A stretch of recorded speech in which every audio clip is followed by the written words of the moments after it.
every ounce of suffering that we go through is to bring us back in line with him. That was the moshel by David and Melech, yeah, with Gallius. There's two stories. There's David and Melech with Gallius and Yosef going down to Mitzrayim. You know the stories? You know, Hashem made a nace by David when he killed Gallius. You know what the nace was? Rashi says he threw a stone. Yeah, he did the thing with a stone and it hit Gallius in the head and the helmet. Went through his helmet. Remember what the nace was?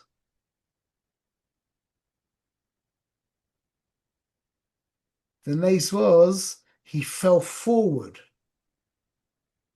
Man gets a bullet in the head, you fall backwards. But Hashem made a nace that Gallius fell forward. Oh, great nace. Well done, Hashem. What's the point of that? And Rashi says that Gallius was 10 amas high, and David had to go and cut his head off. So Hashem saved him a walk of 20 amas. He should have fallen back, but that wasn't in David's cheshbon. The tsaros that David had to go through in his life, yeah? Avshalom, Bathsheba, Michal, Yoav, he went through crazy tsaros, yeah? Like unbelievable craziness, yeah? But he didn't have to walk an extra 20 amas. That's the cheshbon of the Rebbeinu Shalom. And again with Yosef. Yeah, look at Yosef when in the again Hashem made a nace because the Ishmaelim used to have like stinky caravans, yeah. And Hashem made it that he went with like balsam and all nice frankincense and stuff, yeah.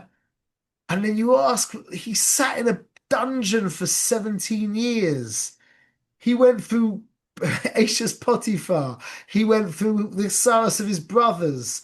He went through crazy things, years and years of suffering, yeah? But a 4-hour journey down to Mitzrayim, Hashem made sure he went with nice smells. That's an amazing Inyan. I'll tell you a personal story. I don't know if I told you this story. When I was in this was 5, 6 years ago, 7 years ago. My parents came to Israel and they brought my two sisters with their families. Our families were smaller, and we stayed at a tzimmer in like a cottage, like a big cottage in Beit Shemesh, yeah.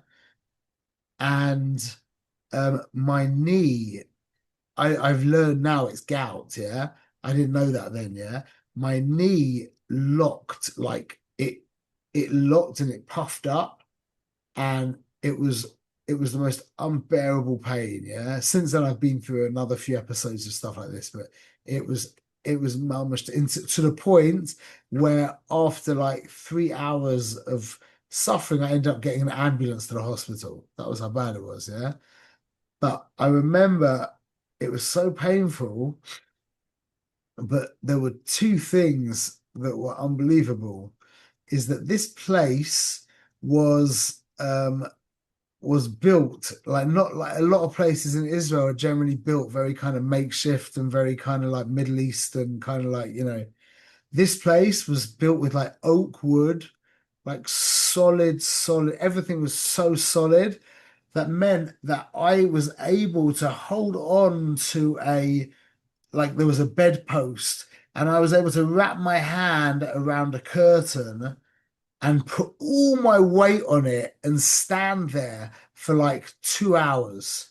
Yeah, which reduced the pain, reduced the suffering.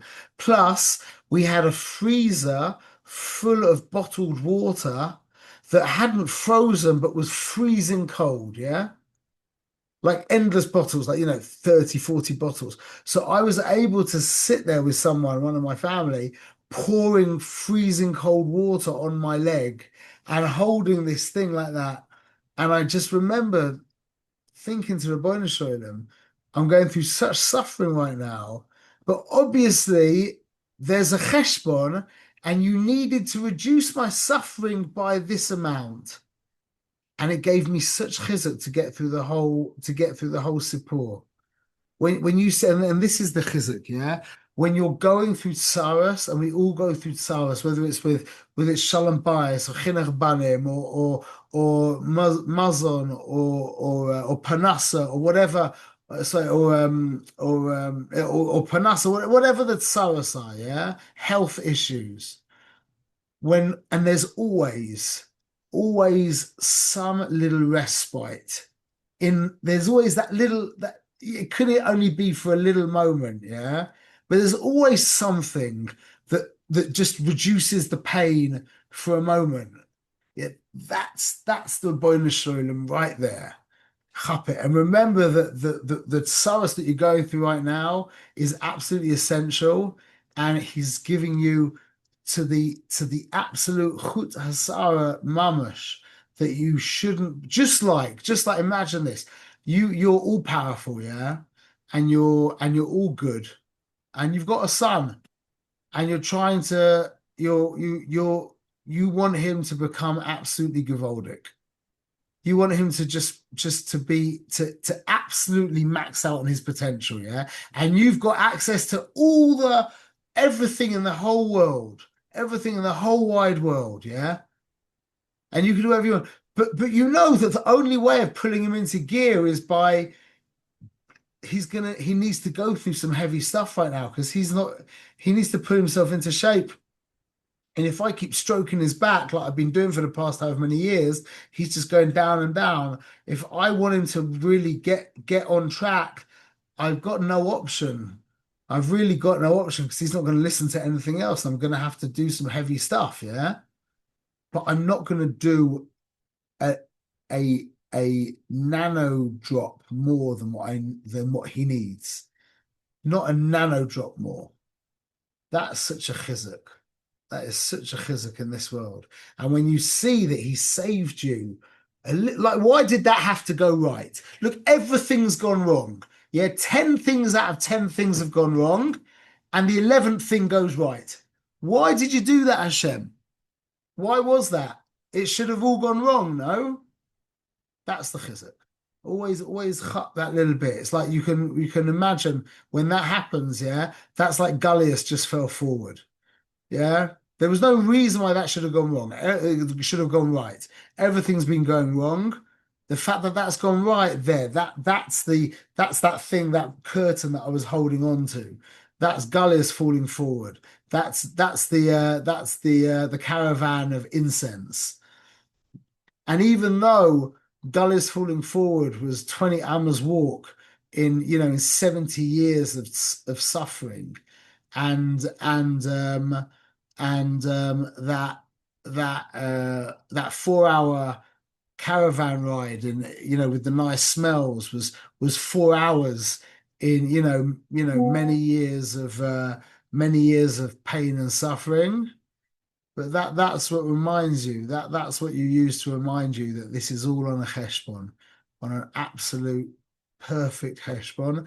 And just like seeing your children, everyone who has kids, yeah, you're seeing your children suffer. Everyone knows this is the worst thing that you could ever go through. You would always rather suffer than see your children suffer. You would always rather be able to take on that suffering than have to watch them go through that suffering. And all the more so by the bonus children with us.